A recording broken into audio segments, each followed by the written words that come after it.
Today's guest at Prime Academy's Fireside Chat is Priya Kumbhat Bansali, the charismatic daughter of an immensely popular father. Priya Kumbhat Bansali plunged into CA Institute's electoral politics immediately after passing Chartered Accountancy. At just 22 years of age, she was the youngest CA to step into the regional council, and in 1995, Priya was the first woman to be elected into ICAI's Central Council. In the year 2000, it was expected that she would become the first woman president of India's premier accounting body. But the twists in her personal life made her decide not to run. Priya Bansali is fondly remembered as the one who laid the foundation stone for women to take up leadership mantles in ICAI. But then why hasn't no woman broken ICAI's glass ceiling yet? Does Priya regret not running back in the day? What were her challenges along the way? Let's find out. Hi, ma'am. I straight away want to start off with your experience at ICAI's electoral politics. You ventured into it at the age of 22, such a young age. Please share your experience with us. Well, it was not my decision as such. It was just that I qualified in the year of elections. That was January 88. And the elections were scheduled in August 88. Because earlier the elections used to happen in August. Then because of some court cases, it pushed to December, which is currently the term, January to December. So the day I passed my final exam, and I went to the institute with my father and got my membership registered. And he was in the income tax, which is next door. And then he said, okay, he took me straight to Mr. D. Rangaswamy. And he said, I want to put Priya into elections. Okay. And I just plunged. And then he went to his colleague, Mr. P.T. Sampath Kumaran. And of course, his mentor, Mr. Rangachari. And with all their concurrence, his wish was that I would stand in the elections. And the moment everybody said, yes, she can go ahead, I think I just plunged into it. Because, and one thing was, in the elections, I was not allowed to bask on the glory of the surname Kumbhat. I had to go and do canvassing. I went around, I think I almost met 5,000 to 6,000 chartered accountants. Wow. From the day I decided to stand for the elections, or rather was pushed into the elections by the seniors of our profession, till the date of election, I think I would have met almost 5,000 to 6,000 chartered accountants. And it was good experience, I would say. And then I realized the true value of the surname that I carried with me. It is a pleasure to talk about my dear friend Priya Bansali. I have known Priya for more than 25 years. She is a trustee of Green Guardian Trust, which was started by my late father and which we are engaged in charitable work. Hi, this is Anand. I started my first job in CA articleship under the guidance of Mrs. Bansali. Every day of this tenure was a continuous learning process. Hi. When I was asked to talk about Priya Ji, I was like wondering, what should I talk about her? She's an open book. I have extreme pleasure in talking about certain extraordinary qualities of my very dear friend, Priya, whom I've had the pleasure of knowing for the last 33 years. It was my good fortune that I came into contact with her during first term of my council at ICAI. When I was elected from Jaipur, at the same time Priya was elected from Coimbatore, and we worked together for that term in the ICAI. And ever since, we have maintained good friendship. Working with Priya was a very pleasant experience. Her knowledge, her dedication, her sincerity and her personality was really very pleasing and appreciative by all of us. Over the last 20-25 years, our bond has become thicker only, and always it is a pleasure to acquire new knowledge from Priya, discuss the nuances of profession with her, and understand certain things wherein we have some debatable issues. Despite being from an illustrious family and even after earning several professional accolades, success sits very lightly on her shoulders. Both Priya and her husband Shailej are popular and well respected in the local community. Priya is very sincere and honest, and her integrity shines throughout.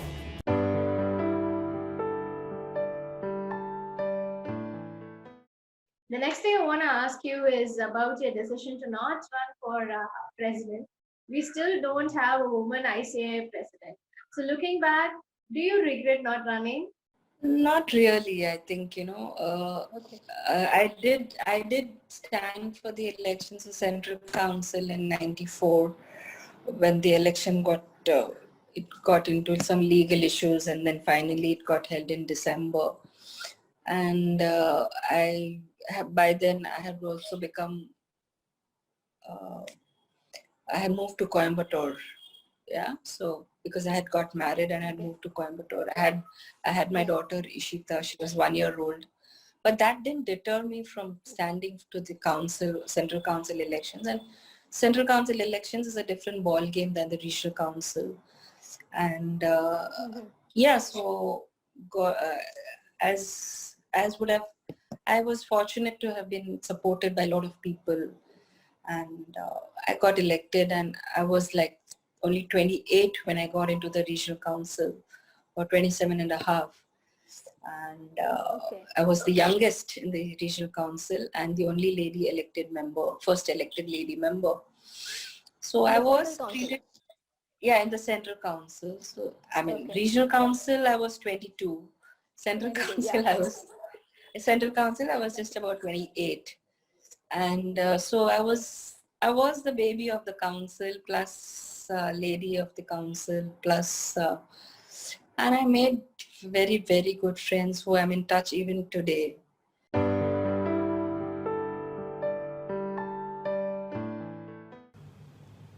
Two extraordinary qualities of Priya that I would like to touch upon concerns her humility and courage. Humility towards people. I first met her as a stranger in 1987, and I find her as approachable and modest in 2020 as she was in 1987. She has always been a very, very practical person. She believes in simplicity, in honesty, in punctuality, and hard work. I must emphasize honesty and hard work here. As all of us know, Priya comes or hails from a family of well-known chartered accountants, very successful family of chartered accountants, and had or has in her midst charismatic personalities in different walks of life. But yet Priya had her feet firmly to the ground and has always been modest in her approach, action, and talk. The second most important quality that has also left a lasting and deep impression in my mind concerns her courage. Priya has progressed in every field very well and is really an example for our young, budding, and particularly female chartered accountants to see how best progress can be done in the field of chartered accountancy, and how this is very much open and a good field for female chartered accountants.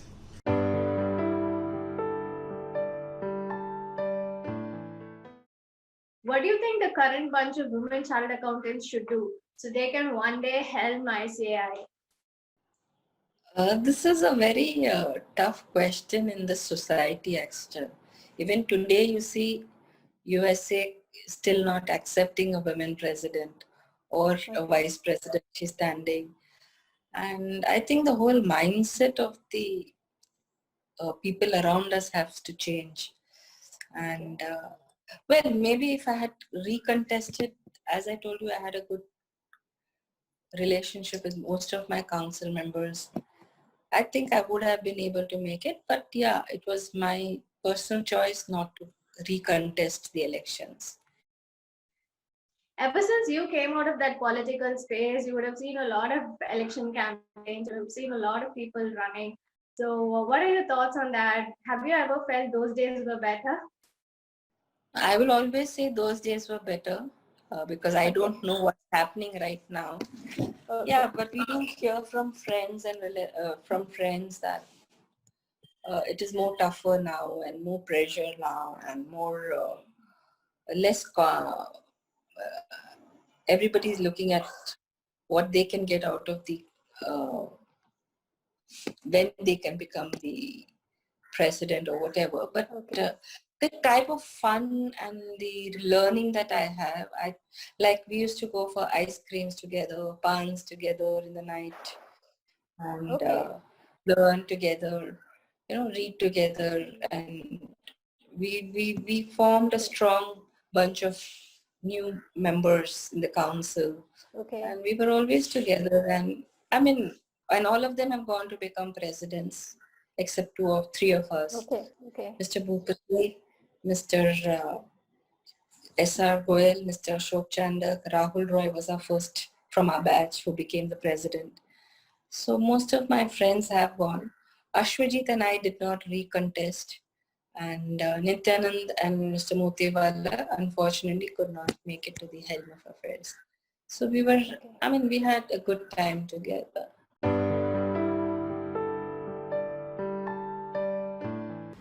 As all of us would be aware, or most of us would be aware, Priya has a very successful professional career, but possibly very few know the kind of personal challenges and trauma that Priya and her family especially had gone through over the last 20 years. In the last several years that I've known her, not even once has she been bitter about life, has she ever talked with frustration over these developments, but has always chosen to move on. She never believed in burdening others with her challenges, and probably that's one of the reasons that she had chosen to remain silent over all these experiences and yet bore all of them with immense self-control and courage. Hi. So Priya has been a pillar of strength to our family ever since she got married to my brother some 31 years ago. She's always been a very righteous person, very focused and very determined, and these are the qualities that have made her go places in her professional career. At home, she is always very compassionate and very respectful towards all the family members, very loving person at heart, and she's brought the family together and she's held on to every single member, keeping the family really tight. She's very aspirational and she's determined, and she has taught us that if you have the desired passion, then you can achieve your goals and you can go places.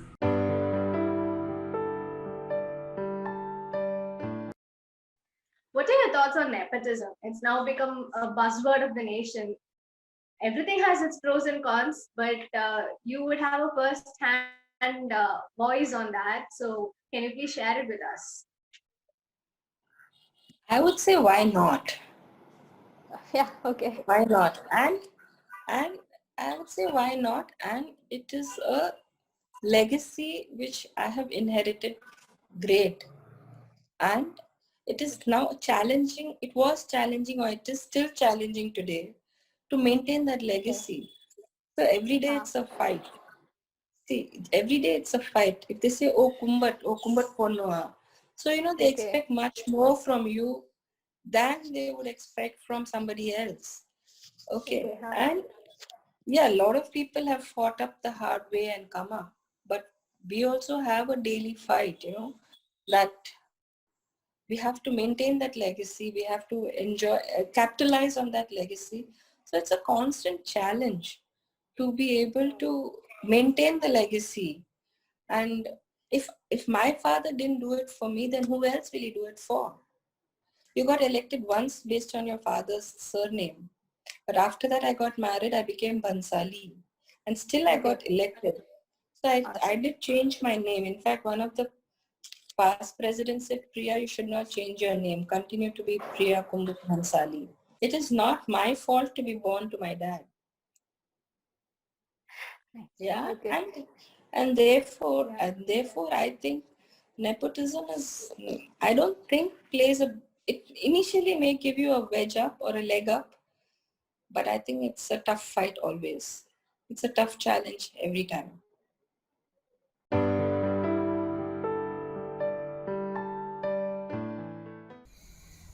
A true leader is the one who creates many leaders. I still remember those Saturdays in late 1990s that were dedicated towards the learning process. She encouraged each one of us to select a particular topic, prepare well, and present amongst the audience. She used to be a studious audience and guided and corrected us.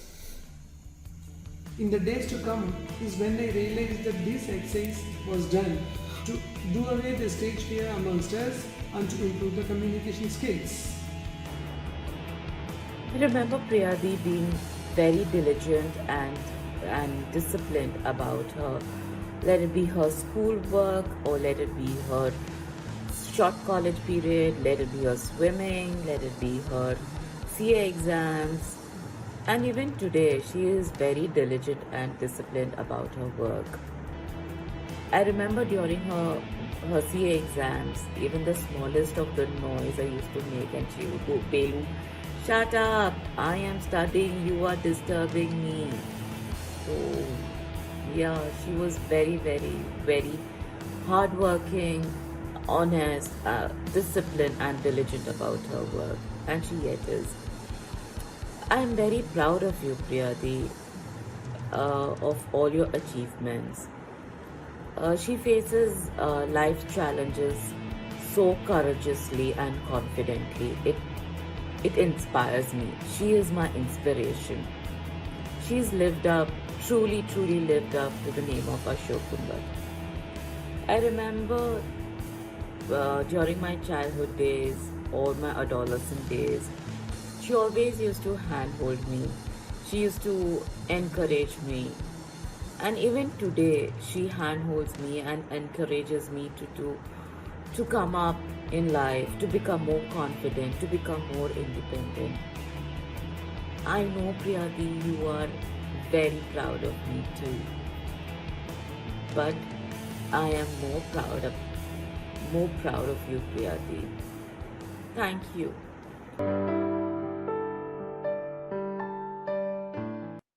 My final question is about the effect of pandemic on chartered accounting profession. What do you think would be the changes going forward? Well, I think it's a small slowdown now, and we are talking about the new normal. But guess we will all bounce back like how the industry is bouncing back. And people are going to work, people are going for audits, people are getting more interaction, and it's become part of life, I think, today, the pandemic.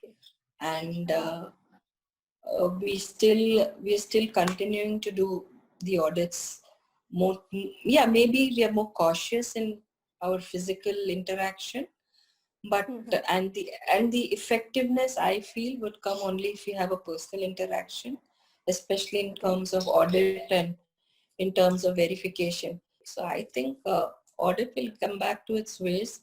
Maybe we'll become more, our documentation will improve better, I would say now. And just a corollary question on it, what do you think would be the effect of artificial intelligence on the auditing profession? Yeah, it is. I mean, it is there. The artificial intelligence is there, but it's still artificial. Okay. It is not real intelligence that you and I as human being can implement. Maybe we'll do away with some processes. Yeah, we can do away with some processes.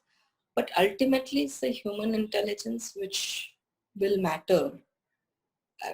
Nothing artificial lasts long, I feel. Yeah, I may be a little old-fashioned in that sense. But I've seen, like, now, for example, we are having faceless assessment. I've Okay. got a draft assessment order, which is apparently, I think, is through artificial intelligence and data analytics. They are Okay. saying that they would like to add some 2,546 rupees as underreporting of income and levy penalty. For Okay. two exact figures, this is 2,546. How is that Okay. underreporting of income? Where is the intelligence attached to it? Or where is the Okay. human materiality, concept of materiality concept? So I feel that, ultimately it's the human intelligence which has to prevail over artificial intelligence. Yeah, you may cut off routine processes, but I think at the end of the day, it is artificial.